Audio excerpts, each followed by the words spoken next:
Dijous passat, després del fracàs de la negociació, la Conselleria ens va demanar que li férem arribar contrapropostes a la seva proposta de preacord. Nosaltres li hem enviat aquest document, que és el que ja li vam enviar en abril, que recull pràcticament totes les mesures que també estan acordades unitàriament, però a més hem afegit les novetats que hem tingut aquestes últimes setmanes. Retallades en cicles formatius, retallades en licea, retallades en el batxillerat nocturn, etc.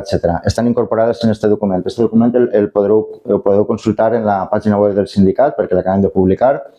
I a banda, trobareu que n'hi ha mesures molt concretes, com per exemple retribucions o ràtios, i altres no tan concretes, com per exemple en plantilles, perquè el que demanem és reobrir la negociació de les plantilles i, per tant, en aquest moment ja és quan farem aquestes propostes més concretes. Per tant, no us preocupeu si ara no veieu alguna de les mesures que demaneu, perquè quan obrim la negociació les incorporarem i ja parlarem en aquest moment. I, finalment, aquesta vesprada tot el món a la Conselleria d'Educació a les 4 de la vesprada. Moltíssimes gràcies.